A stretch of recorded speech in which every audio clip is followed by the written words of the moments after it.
Donc merci Arnaud, bonjour à tous. Moi je suis une Bretonne exilée à Paris, donc je suis contente d'avoir un pied-à-terre ici, comme beaucoup d'entre vous. Et là je vais vous présenter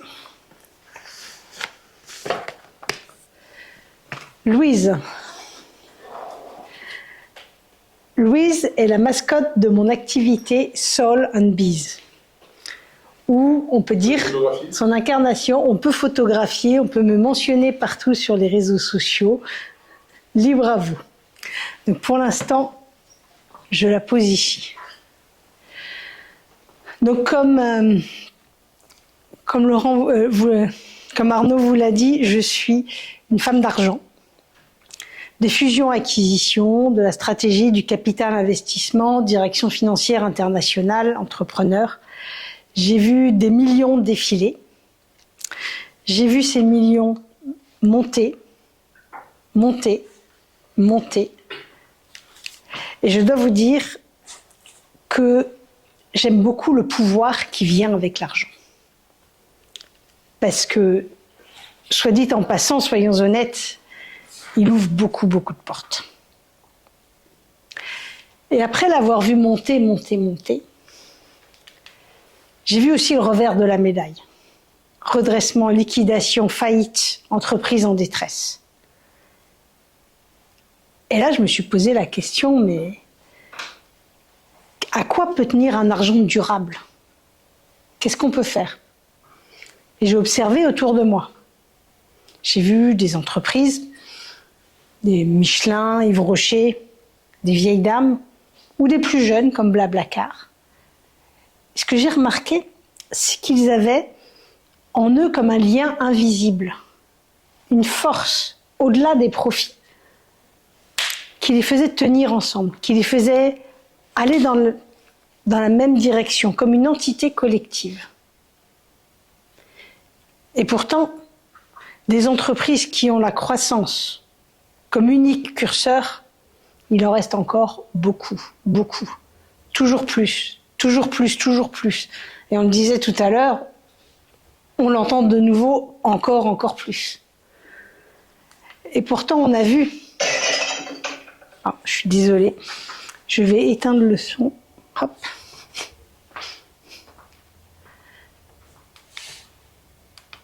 Des entreprises comme Kodak, envolées. Lehman Brothers, la finance, effondrée. Ou WeWork, un dernier mastodonte qui est parti.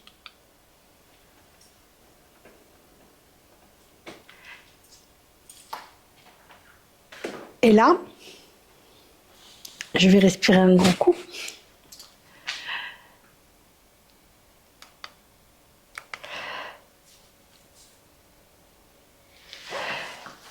Dans mon rôle d'investisseuse, dans un groupement d'investisseurs où on voyait des startups arriver, j'ai vu aussi des croissances, des super croissances, des super profits qu'on nous promettait. On appelle ça la courbe du capital risqueur. Vous savez, celle qui fait ça pendant l'investissement et qui grimpe jusqu'au ciel. Mais on l'a vu, elle n'est pas forcément jouable à long terme. Et encore, même si elle est jouable, il y en a quand même peu qui réalisent dans les proportions où ils le font. Alors j'ai commencé à avoir d'autres critères pour investir. J'ai mis l'humain d'abord. Est-ce que les personnes, les entrepreneurs qui nous parlent sont en phase avec le discours qu'ils nous tiennent? Est-ce que vraiment ils vont avoir la capacité à tenir toute leur ambition, toute leur innovation? Et j'ai vu aussi que les entreprises avancent par vagues. Qu'on a plusieurs dossiers qui nous donnent les mêmes activités au même moment. Donc est-ce que c'est une mode, une nouvelle innovation ou une idée qui a besoin d'être réalisée à un moment donné?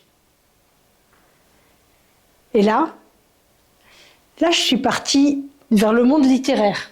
J'ai un peu quitté le monde économique et j'ai trouvé une écrivaine qui s'appelle Elisabeth Gilbert. Vous avez peut-être lu ou vu le film Mange, prie, aime. Et Elisabeth Gilbert a écrit un autre livre qui s'appelle Big Magic. Et dans Big Magic, elle nous décrit tout son processus de création littéraire. En fait, c'est comme si elle captait à un moment donné l'idée qu'il fallait attraper, canaliser, vite l'écrire avant qu'elle s'en aille. Et là, dans Big Magic, elle nous parle d'une idée, d'une histoire qu'elle a eue, qu'elle a captée à un moment donné, et qu'elle repoussait, parce que manque de temps, je ferai plus tard, une rengaine qu'on connaît tous dans notre quotidien. Et elle rencontre une autre écrivaine qui, lui, enchantée, lui explique son nouveau manuscrit. Et la stupéfaction, c'est exactement l'histoire qui lui trotte dans la tête depuis plusieurs mois, à la phrase au mot près. Et là, ce qu'elle voit, Elisabeth Gilbert, c'est l'idée, en fait. Le roman est une idée qui flotte dans l'air et qui utilise l'écrivain, l'auteur, pour se matérialiser. Et bien, je vais vous dire, je pense que les entreprises, les organisations choisissent aussi, elles sont dans l'air et elles choisissent les entreprises, les entrepreneurs ou leurs leaders qui vont pouvoir la concrétiser et la matérialiser.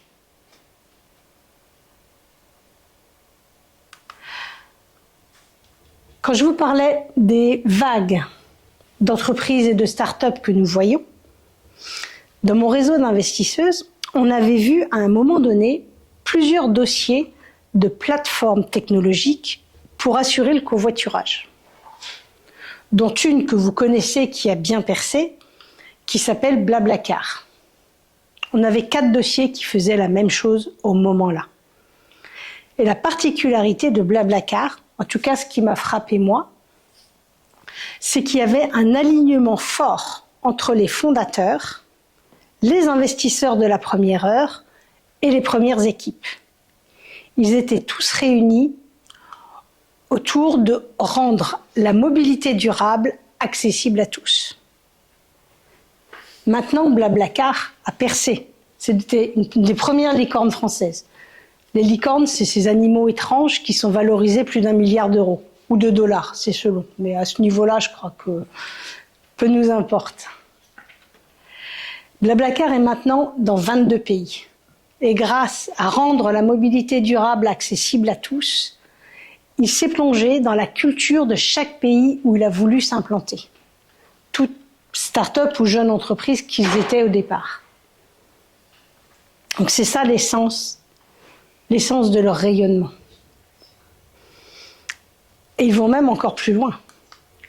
Dans les chiffres que Blablacar a, il va mesurer tous les chiffres financiers, comme les autres. Mais il va aussi mesurer le CO2 qu'il a évité. Il va mesurer le nombre de rencontres entre covoitureurs. Blablacar, ce sont des voitures dans lesquelles on parle, on discute, on ne fait pas qu'être transporté.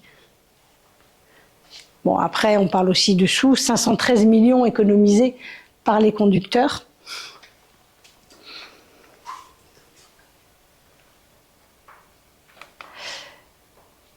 Blablacar est encore une jeune entreprise, même si maintenant ils ont une quinzaine d'années. Et je vais vous parler d'une vieille dame que j'ai mentionnée tout à l'heure. Donc là, qu'est-ce que vous voyez? Un vendeur de pneus, un fabricant de caoutchouc. Michelin a pour ambition d'offrir à chacun une meilleure façon d'avancer. Il y a 2 mois, j'ai rencontré le DSI de Michelin qui nous a raconté toute la transition digitale qu'il a fait pour une si grande dame avec toute une chaîne de production à digitaliser. Donc ça en fait du monde. Il faut agencer les ouvriers, les ingénieurs, les sous-traitants, les clients. Tout le monde dans cette optique, avec offrir à chacun une meilleure façon d'avancer. Ils sont allés voir tous les étages de la chaîne de production, la contribution de chacun, ça a pris plus de temps, effectivement, que de travailler en top-down. Mais ça a fait que l'ouvrier qui, lui, est sur le terrain, il sait ce qu'il fait, peut reporter ce qu'il a à son étage, comment il va mieux avancer, qui va reporter à l'ingénieur qui va l'englober, avec les répercussions chez tous les sous-traitants ou chez tous les clients. Donc ça, c'est des projets qui se comptent en années, en 18 ou 24 mois. Et Michelin va aussi plus loin, il n'est pas que dans son écosystème, mais il a aussi un travail avec les infrastructures routières. Tous ces pneus de tracteurs ou de camions, il a des puces qui peuvent renseigner sur l'état des routes. Donc c'est offrir à chacun une meilleure façon d'avancer dans leurs clients en interne, mais aussi en externe.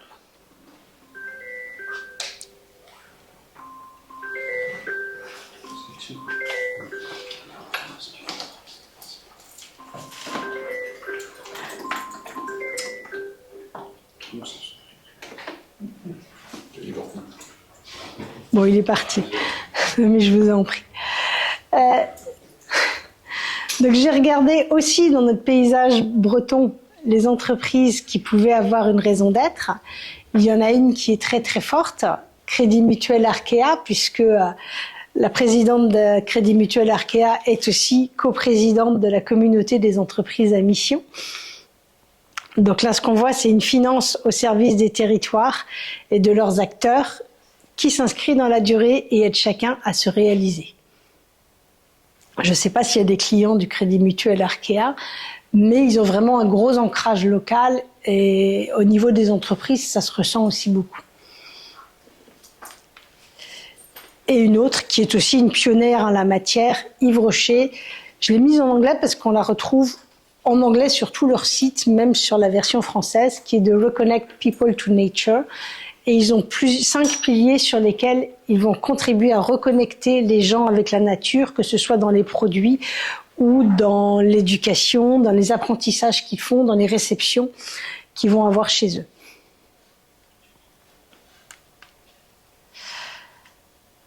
Et vous ?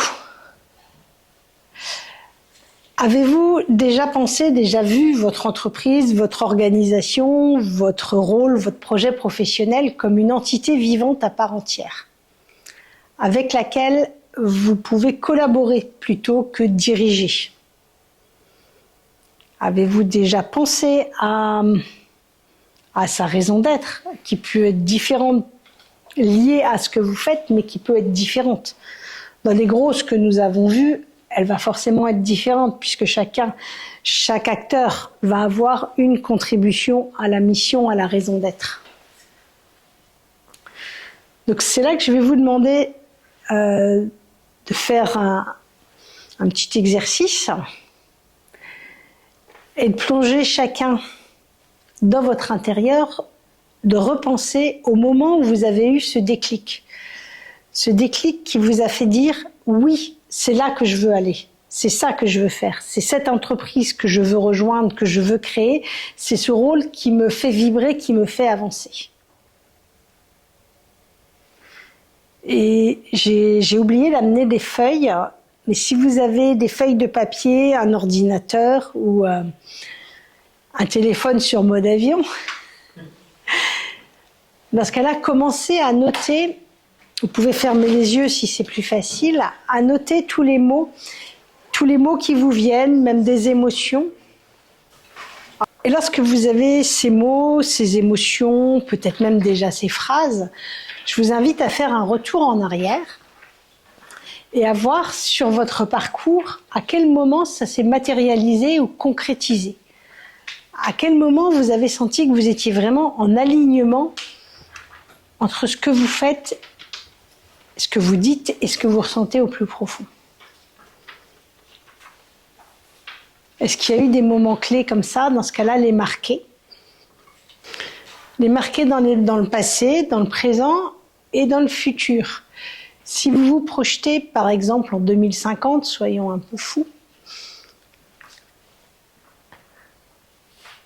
En 2050, un monde qui aura totalement changé, qui se sera totalement technologisé, si on veut. On sait pas ce que sera fait la semaine prochaine. C'est un peu long. On sera mort ou pas loin. Bon, pas tous. J'espère pas quand même. Entre nous, oui. Peut-être pas loin. Bon. Comment est-ce que cette raison d'être, cette mission peut se prolonger en 2050 dans un monde qui n'a plus rien à voir avec ce qu'il est aujourd'hui? On peut ne plus être que 2 milliards sur Terre, par exemple, ou on peut être revenu totalement à la nature. Mais l'idée, c'est d'essayer de voir dans un futur lointain, dans un contexte totalement différent, comment est-ce que ces mots que vous avez mis peuvent continuer à leur vie. Est-ce que quelqu'un veut exprimer ce qu'il a mis comme mot et la cohérence que cela fait?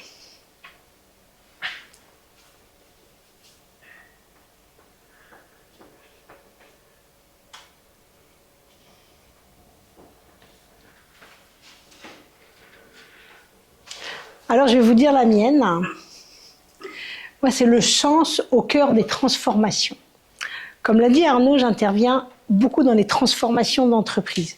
Fusion, acquisition, arrivée d'un fonds d'investissement, détermination d'une raison d'être, crise, redressement judiciaire. À chacune de ces transformations, en fait, ce qui m'anime, c'est de voir quel sens on met. J'arrive souvent par la fonction finance parce que c'est de là que je viens, mais en fait la finance vient supporter le pourquoi existe l'entreprise, le sens qu'elle a, comment elle va servir ses clients, comment elle va servir la société, quel impact elle va avoir sur son écosystème. Et une fois qu'on retrouve le sens et qui relie les différents acteurs, quitte à ne pas tous les garder, à rechallenger le lien de chacun avec cette raison d'être, avec le sens qu'on met au cœur de l'entreprise et de l'organisation, eh bien là, je me dis, ça y est, j'ai réussi. Donc ça va être à des degrés divers en fonction des clients, des personnes que j'ai en face de moi et de leur appétence à le faire. Mais à chaque fois qu'on a réussi à retrouver du sens, à remettre la contribution de chacun dans l'alignement de l'entreprise, on a réussi à marquer des points. Et c'est ce que je continue à faire en plantant des graines comme venir vous voir aujourd'hui. Et une fois qu'on a ce sens, mettre le sens au cœur des transformations ou la phrase que vous avez faite, j'ai 2 exercices qu'on va pouvoir faire ensemble ou chacun de son côté. Moi, je trouve que c'est pas mal de le faire sur les feuilles que vous avez pris. Je vais vous inviter à ce que j'appelle la clé numéro 7, à se désencombrer. Ça veut dire que si vous réfléchissez à votre agenda des 2 dernières semaines, des 4 dernières semaines ou des 3 derniers mois depuis le début de l'année, j'irai pas plus loin, dans votre agenda, quels sont les moments, les actions, les activités que vous avez faites qui ne sont aucunement en lien avec la mission ou la raison d'être que vous avez trouvée. Parce que souvent, on se charge. On parlait tout à l'heure, un rendez-vous, ça prend du temps parce que on a le rendez-vous physique, mais en plus, on a un casse-tête de transport en commun. Donc, est-ce que, par exemple, en parlant du transport en commun, est-ce que se déplacer a du sens pour la qualité de la relation? Donc, quitte à passer 2 heures de plus, 1 heure aller-retour, ou est-ce que finalement, de se rencontrer physiquement n'est pas forcément utile, mais on peut le faire en visio ou au téléphone, dans ce cas-là, rentabiliser ou avoir notre action en phase avec la mission. Donc ça veut dire, si la rencontre physique est nécessaire, moi j'aime beaucoup voir les gens en face pour amorcer une relation et pouvoir avancer ensemble. Donc j'estime que mon temps de RER est justifié. Donc dans votre agenda, est-ce qu'il y a des rendez-vous qui ont été chronophages, énergivores, mais qui ne sont pas dans le sens de votre mission? Est-ce qu'il y a des tâches qui reste encore chronophage et qui finalement n'apporte aucune valeur ajoutée par rapport à la mission que vous avez décrite? Est-ce il peut y avoir des micro-activités? On parle de multipotentiels et de gens qui ont plusieurs activités. Est-ce que toutes peuvent se relier? Donc moi, c'est le travail que j'ai fait. Là, on vous disait que je fais des conférences, que je donne du conseil, du management de transition ou que je suis à des conseils d'administration. Et finalement, tout le fil entre eux, c'est vraiment d'aller sur plus de sens dans les entreprises, œuvrer dans le business for good ou faciliter les transformations. Et maintenant que j'ai ce travail de désencombrement, finalement, c'est vraiment enlever tout ce qui est superflu, énergivore, preneur de temps.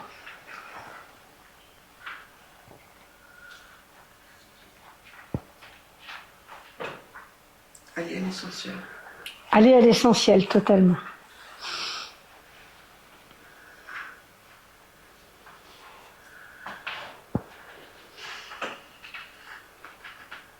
Qu'est-ce que vous allez pouvoir enlever?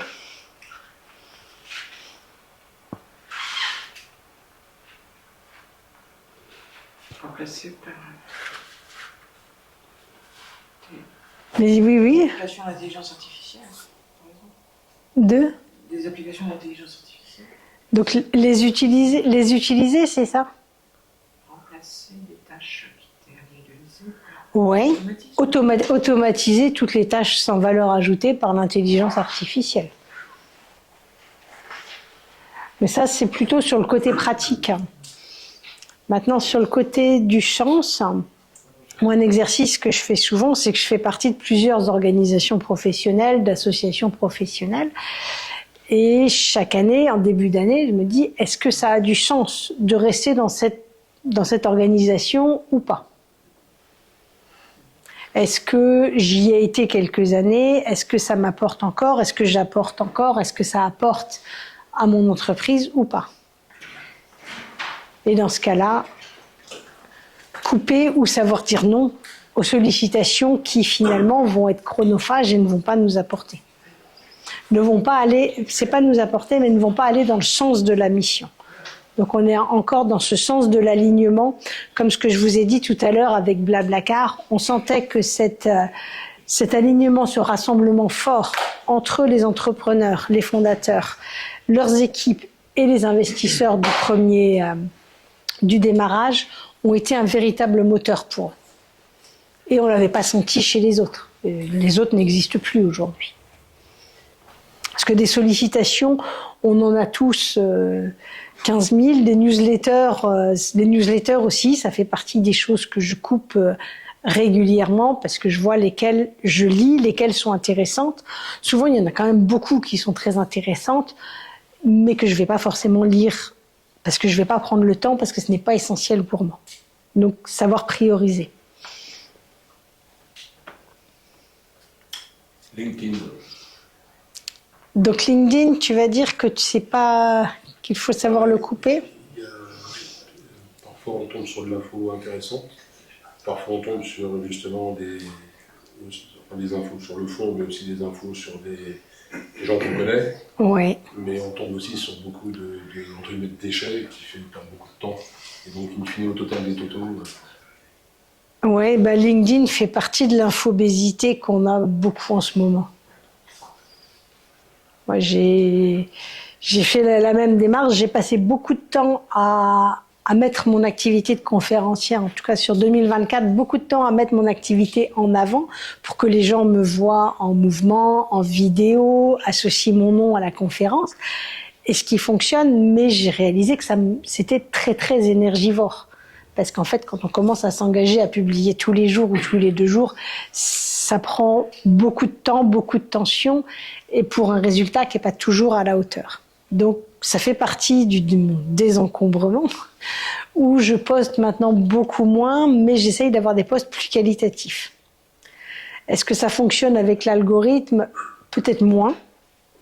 Et en même temps, je me suis demandé par rapport à la couverture dont j'ai besoin, je ne suis pas une plateforme qui va avoir besoin d'avoir forcément du volume, mais plutôt d'avoir quelques clients qui soient ciblés. Et dans ce cas-là, mieux vaut passer mon temps sur LinkedIn à cibler ces clients, à aller les contacter et à établir une relation que d'aller poster à tout va pour faire du follower, Donc ouais, LinkedIn, c'est un super exemple. Et puis ne pas aller le voir frénétiquement à chaque fois que ça bouge, mais avoir des silos. J'y ai le droit de 8h30 à 9h, après peut-être un coup d'œil à midi, et ensuite on arrête parce que toutes ces sollicitations sont hyper chronophages, sans lien avec notre mission. Les réunions aussi. Les réunions, c'était un super. Oui. Et avec un travail en amont de préparation pour aller à l'essentiel. Ouais. Et est-ce que vous avez fait ce travail de voir comment les couper En amont, les réunions, c'est beaucoup plus court, c'est synthétique. Bien mettre le libellé de la réunion. Un objectif clair. L'objectif. Et tenir les horaires aussi, parce que quand on dit que c'est une demi-heure, c'est pas une heure. C'est Ouais. 35 minutes, ok, mais pas une heure. Mais des réunions qui durent 1h30, 2 heures, c'est chronophage et on perd un peu le fil au bout d'un certain temps. Mais oui, puisque tout le monde se met sur son téléphone, ses emails, son LinkedIn. LinkedIn, les posts trop longs, par exemple, ça sert à rien. Parce que les gens ne vont pas les lire. Exactement. Et comme les newsletters, qui sont dont le contenu peut être intéressant, mais que finalement. Il y a un lien pour aller plus en profondeur par la suite, oui, mais qui est l'essentiel, avec un lien pour aller voir les annexes, des documents complémentaires, si on veut creuser la question, mais que ça soit relativement court. Oui, c'est ça. Un newsletter de 4 pages. Ben voilà, on a perdu tout le monde après la première demi-page. Et est-ce que vous y arrivez à couper avec tous ces moyens de communication? J'ai oublié mon téléphone chez moi, c'est un bonheur. Tu devrais le faire plus souvent. J'ai trouvé un truc, effectivement, je vais l'oublier momentanément. C'est vrai que c'est... Mais créer des espaces de sang digital, c'est une vraie respiration. Tout à fait. Surtout qu'on a le PC s'il faut, quoi. Donc c'est pas un blocage total. C'est vrai que le côté portable et un côté instantané, avec le pouce là.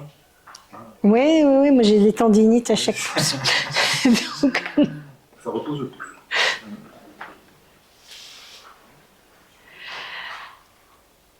Eh bien, j'ai un deuxième exercice qui va être d'écrire une lettre d'amour. Ok, ça, ouais, compliqué. Alors d'abord, vous allez mettre les mots qui vous viennent avec l'amour. C'est un exercice en 2 temps. L'amour, il peut être conjugal, il peut être filial, il peut être amical, il peut être inconditionnel. Mais quels sont les mots d'amour qui vous viennent? Comment pouvez-vous exprimer l'amour? Vu l'âge des participants, je pense que nous avons tous quelques expériences auxquelles nous raccrocher. Ne plus nous raccrocher. Ou ne plus nous raccrocher, mais que nous avons traversé. Non, des fusils. Non, des fusils. Ah, c'est vrai. C'est pas eux.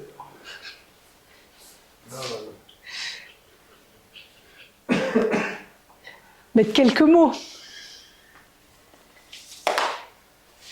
Si vous deviez exprimer de l'amour dans un contexte effectivement qui soit conjugal, qui soit amoureux, coup de foudre, filial, familial, amical, même professionnel. Alors vous êtes inspiré avec les mots d'amour ?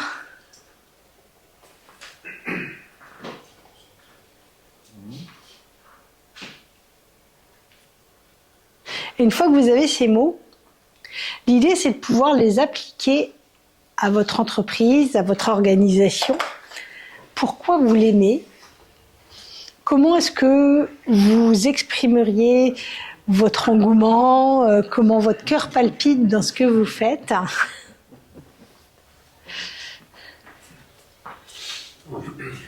Alors si vous y allez à reculons en ce moment, il y a peut-être un projet qui vous tient plus à cœur, un projet plus grand. J'ai été chez IBM, j'ai jamais associé ça avec l'amour. Mais l'amour, ça peut être les réalisations. Qu'est-ce qui vous plaît dans la relation avec l'organisation? Mais c'est un peu lui dire merci. Lui dire merci pour ce qui a été accompli ensemble, pour ce qui a été accompli grâce à elle, pour ce que ça a permis aussi, parce que des fois, on a un contrat avec un client qui n'a pas forcément beaucoup de sens, mais qui permet de rencontrer une autre personne qui va nous faire rebondir. Hein. Et qui va nous faire nous épanouir aussi, tout simplement. Parce qu'on y passe quand même beaucoup, beaucoup de temps.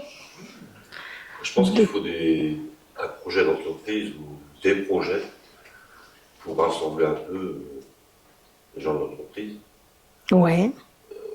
Dans l'amour, s'il n'y a pas de projet, ça ne va pas bien loin non plus. Non, ça s'essouffle au bout d'un moment. Ouais. Et les entreprises aussi, quand il n'y a plus de projet, ça s'essouffle. IBM, il y a 30 ou 40 ans, c'était des beaux projets, un beau développement. Aujourd'hui, c'est peut-être un peu essoufflé quand même. À l'époque des gros ordinateurs et des... Oui, je sais pas ce que tu en penses. C'est tout à fait ça. Même plus qu'essoufflé. C'était une belle société. Oui, comme Lehman Brothers était une belle Ça reste, société. c'est vrai que le problème, c'est la perte de l'intelligence, de la propriété intellectuelle. C'est qu'aujourd'hui, quand l'intelligence elle est disponible ailleurs à pas cher. Donc voilà, on est libre de propriété. Ces boulots là d'ingénieurs qui faisaient des projets, on peut très bien les faire à bas courir.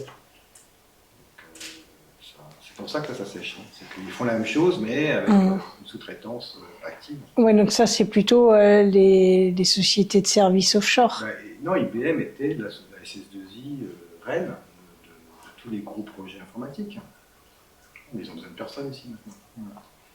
Non, ils automatisent de plus en plus. Non, ils vont en Inde. Indian Business Machine, c'est ça. C'est ça, ils vont en Inde. Ils vont en Inde. Indian Business Machine. Ah oui, je l'avais pas entendu, celle-là. Ils vont en Inde. 900 € la journée. En Inde? L'Occident ne produit plus rien. Bah oui. Trump, il court derrière.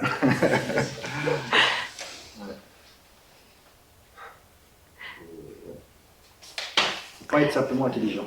Non, non, non. Mais quand même, ça nous fait venir. Moi, là où je rédige les raisons d'être, c'est pour voir comment on peut, avec cette raison d'être, aller différemment et poursuivre dans d'autres cultures. Le problème, c'est qu'il y a certaines sociétés qui ont une vision, et donc Ouais. là, qui attirent beaucoup de salariés. Peut-être Blablacar, peut-être Facebook, Ouais. ou Apple, ou IBM. Et une fois qu'il n'y a plus cette vision, celle de la société d'Elon Musk, les gens partent en fait. Les gens partent. Les gens partent, il n'y a plus cette vision, donc il n'y a plus cet amour des salariés. Et après, il y a aussi... Mais ça sèche au niveau du sens, en fait. Il y a aussi le offshore dont vous parliez. Enfin, c'est vrai, mais c'est vrai sur toutes les sociétés. Mais c'est là où souvent, peut-être, les dirigeants choisissent le profit plutôt que la vision ou transmettre une vision à ses salariés et justement un souhait d'amour peut-être qui se perd. C'est un peu quand le capital arrive, souvent, quand il y a des besoins de croissance, où l'actionnariat est dilué, que la raison d'être est fragilisée. En tout cas, Ça, je l'ai vu dans plusieurs cas de LBO où effectivement, si l'objectif du fonds majoritaire qui arrive est juste de faire un retour sur investissement dans 5 ans et c'est tout, il assèche l'entreprise et en fait, on réduit le R&D pour aller vers juste le profit. j'ai vu le cas le pire, hein, c'est ce qu'on s'appelle la gestion de la dette. Hein, des groupes comme Technicolor, Thomson, c'est même plus, je dirais, l'investisseur, c'est le créancier. qui commence à dicter. Enfin, voilà, c'est une gestion effectivement financière. C'est dur de mettre de la raison d'être quand on a des contraintes de gestion de dette. Mais donc c'est pour ça que ça se réfléchit bien avant de prendre de la dette. Il y en a un grand argentier qui s'appelle BlackRock, a aussi sa raison d'être. C'est de faciliter et de faire fructifier la retraite de tous ces actionnaires. Donc ils ont un dit. Oui, de ce client. C'est l'absus révélateur, ce système hyper-capitaliste. Mais pas du tout de faire fructifier les entreprises auxquelles il prête ou dans lesquelles il investit. C'est la différence entre le capitalisme financier et le capitalisme industriel. Ça peut faire penser à Madoff. Ça peut faire penser aux pyramides de Ponzi, tout à fait. Et c'est ça que une fois que la recherche du profit pour le profit est engrangée, là on a des exemples super parlants. On parlait de Tesla, Facebook. Alors justement, comment ne pas en faire un écran de fumée? L'idée de pouvoir aller profondément dans la raison d'être et de pouvoir la diffuser, c'est que chacun y aille au maximum. Voilà. Vous abordez le marketing, là, c'est le travail du marketing. C'est aussi de la direction générale. Si la raison d'être n'est qu'au marketing, effectivement, ça va être de la communication sans fondement. Mais pour Quand sa boîte coulait, il disait « Oh, c'est le marketing qui bosse pas ». Oui. C'est le truc de la raison d'être, c'est l'entreprise, sa raison d'être, c'est dégager un profit ou c'est d'organiser la société. Et moi, c'était la question qu'on se posait, c'est que la banque en soi, on est là pour faire on est une entreprise qui doit, notre raison, c'est faire un profit. Ouais. Et là, on met une organisation, enfin une autre raison qui n'a pas grand-chose à voir avec la première raison, qui est organiser la société. Il y a, pour moi, pas grand-chose à voir avec ce pourquoi on est à la base. Une entreprise est aussi un acteur citoyen ou une actrice citoyenne dans son écosystème et dans la société. Est-ce que son rôle est de se limiter à son propre nombril ou d'avoir un impact plus grand qu'elle? Il y a la politique pour ça. Il y a les citoyens qui votent et il y a la politique. Ouais, mais je pense que les deux ont leur importance et c'est pour ça que la mission d'entreprise pour moi est importante parce que plus l'entreprise est importante, plus son impact va l'être. Et les banques qui ont une salle de marché sont des banques assez importantes, donc elles ont de toute façon un gros impact sur la société. Holland Bikes, c'est un client que j'ai accompagné. C'est une entreprise qui voulait importer des vélos hollandais en France. Donc en 2012, ils avaient commencé à ouvrir leur boutique pour vendre du vélo hollandais. Le seul hic, c'est que le vélo hollandais, il est robuste, il est puissant, il tient la route, mais il valait 3 fois le prix d'un vélo standard ici. Donc, pas une banque, pas un investisseur a voulu mettre un centime sur eux parce qu'ils se sont dit ça ne va jamais marcher. Alors, ce qu'on a fait, c'est qu'on est allé se replonger à Amsterdam. Moi, j'ai vécu quelques années à Amsterdam. Donc, qu'est-ce qu'on a quand on fait du vélo à Amsterdam? On s'est remis dans l'expérience d'avoir... on parlait du métro tout à l'heure et du vélo. À Amsterdam, quand on prend son vélo auprès des canaux pour rentrer du travail et arriver chez soi, on a une sensation de liberté, de lâcher prise, de laisser aller, de détente et même de connexion avec les autres puisqu'on est attentifs les uns aux autres sur le vélo. Donc, ce qui nous a amené à redéfinir leur modèle économique en amenant un mode de vie à la hollandaise sur Paris. Donc, au lieu de vendre des vélos, ils ont décidé de se mettre à louer des vélos. En fait, ce qu'ils voulaient faire, c'était pas forcément vendre les vélos, mais c'était amener le mode de vie qu'on avait à Amsterdam, qui est beaucoup plus apaisé et serein, on va dire, que ce qu'on a ici entre les voitures et le métro. Donc, ils ont commencé à louer des vélos et à créer des circuits touristiques à vélo dans Paris. Donc ça, c'était en 2012. 6 mois après avoir adopté ce modèle économique, on a 3 fonds qui sont rentrés au capital et ils ont pu commencer leur développement. Donc maintenant, Holland Bikes, c'est le premier loueur de vélos en France, le premier loueur privé. Donc on ne compte pas la RATP. Et ils sont présents dans 20 villes en France et ils ont ouvert une boutique à Brooklyn, à New York, en 2024. Donc là, c'était même si on est en mode survie, parce que vraiment, la société, on ne savait pas si elle allait fermer boutique ou pouvoir rebasculer, travailler sur la raison d'être et adapter son modèle économique, pour moi, va être un pilier qui va pouvoir la faire rayonner. Et c'est là que je reviens. Comme je vous ai parlé de l'entreprise entité vivante, l'organisation entité vivante, Louise, pour moi, me rappelle ce que je dois faire, mettre le sens au cœur des transformations et pouvoir la matérialiser physiquement me permet de pouvoir lui parler. Donc je lui ai demandé, est-ce que ça a du sens? Est-ce que mon message va pouvoir avoir du sens pour les conquérants bretons ce soir? Et si elle se met à frétiller, là je me dis, ça y est, c'est bon, on y est. Et elle me rappelle, on a parlé des licornes, donc c'est une licorne que j'ai une grande ambition pour les projets de mes clients. Donc l'objet qu'on choisit a du sens. Elle est toute ronde, elle s'adapte aux situations. Comme vous avez pu voir, ma licorne, elle a un corps de canard. Donc elle ne peut pas vraiment se prendre au sérieux.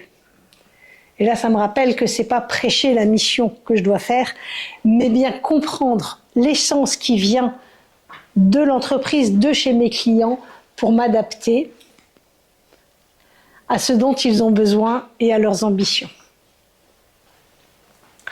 Et ce que je vais mettre.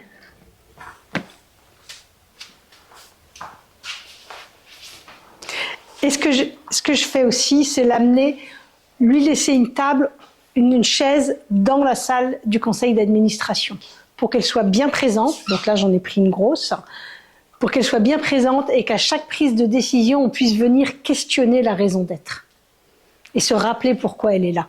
Parce qu'on a vu tout à l'heure, vous l'avez dit, c'est super intéressant d'aller vers le sens, la RSE, la mission, mais dès qu'il y a une panique financière, on va l'oublier pour revenir en mode survie. Donc, la représentation physique est pour moi quelque chose de très très fort. Je ne suis pas la seule à avoir une représentation physique. Il y a des grandes dames qui en ont aussi et qui sont un symbole fort. Donc maintenant, je vous dis merci à vous pour votre participation, qu'on va continuer.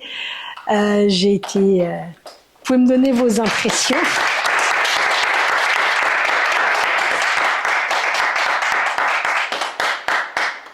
Et si vous voulez me donner vos impressions, si au bout de quelques jours ça ressort, ça infuse, contactons-nous sur LinkedIn, allons boire un verre. J'ai aussi quelques livres, donc les clés pratiques dont je vous ai fait connaître 2 ce soir, qui sont dans un petit livret pour pouvoir avoir quelque chose de léger, facile à mettre en place, à lire et avec du bon sens continuer à avancer. Merci Arnaud. Merci.